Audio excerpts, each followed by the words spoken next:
Well, good morning, good afternoon, good evening, whatever the case may be. This is Dr. Jeff Zarnick, Associate Dean of the Department of Criminal Justice here at Southern New Hampshire University. And on behalf of your incredible faculty and your advisors, I want to welcome you to yet another edition of our weekly little corner here where I try to capture some really cool stuff that I can share with people that I think might help. Some of the feedback, actually, all the feedback has been very, very good. So if you're interested in getting on the list, subscribe to the channel, and here we go. We're in the middle of winter, and the doldrums set in, etc. But let me read you a little story here, and then I'm going to throw some tips at you. Again, I'm not the world's genius, but I can tell you a lot of people out there have written some great things. Here's a great book recommendation here. How Full Is Your Bucket by Tom Rath and Donald O. Clifton. Great stuff. We look at the American soldiers who had been detained in the prison of war camps in North Korea during the conflict. There were fewer cases of physical abuse that had been reported in the North Korean POW camps and in prison camps from any other major military conflict throughout history. So the question is, though, why did so many American soldiers die in these camps? They weren't hemmed in by barbed wire. Armed Armed guards did not surround the camps.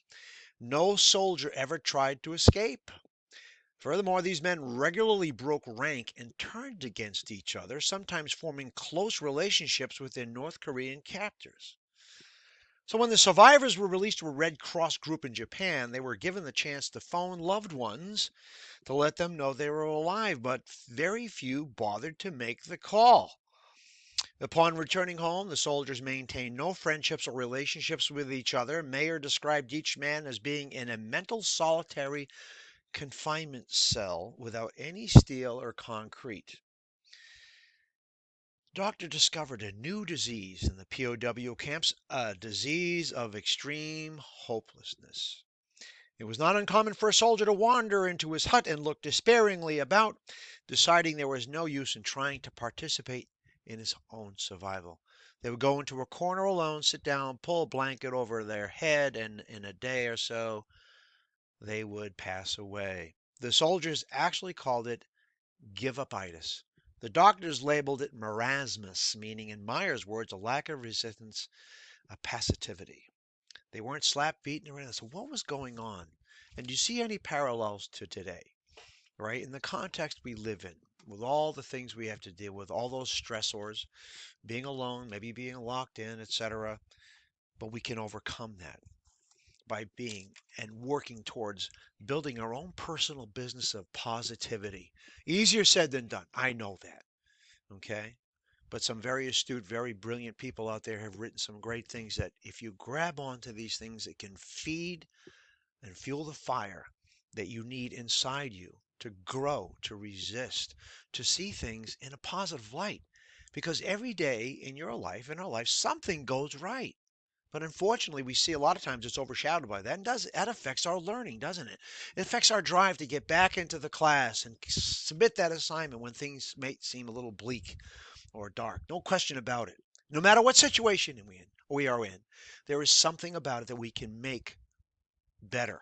So here is a positive impact test. Something you just want to ask yourself, because if you're doing these things, okay, the studies have shown, okay, that you can get away from the syndrome that many of us are under, where we are lonely, we're isolated, we're locked down. Here it is. Have you helped someone in the last 24 hours? Are you an exceptionally courteous person? Do you like being around positive people? Have you praised someone in the last 24 hours? Have you developed a knack for making other people feel good? Are you more productive when you're around positive people? In the last day, have you told someone that you cared about her or him? Do you make it a point to become acquainted with people wherever you go? To say hello? You're in the grocery line, whatever, being kind, courteous, striking up a conversation? You watch how people's faces light up when you say, "How are you?" Right? Think about it.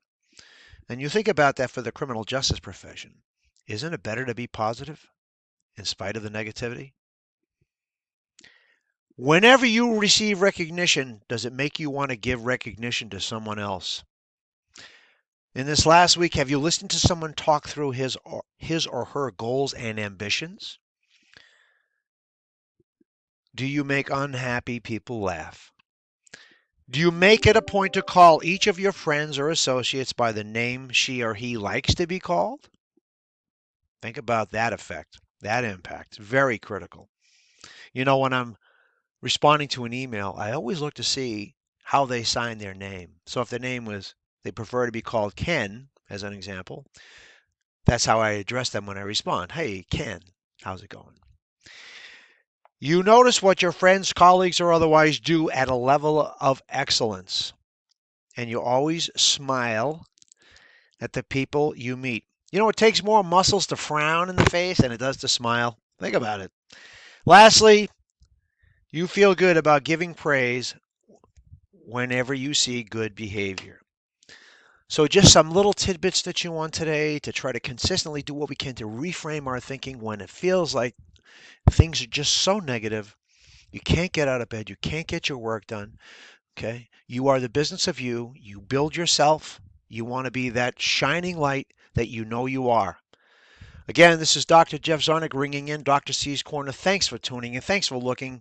Thanks for the feedback. Any ideas that you have for any future, Dr. C's Corner, whatever you want to call them, send them on to me. And again, my email address is j.czarnec@snhu. And again, on behalf of your incredible criminal justice faculty and your incredible advising teams, have a great and safe week.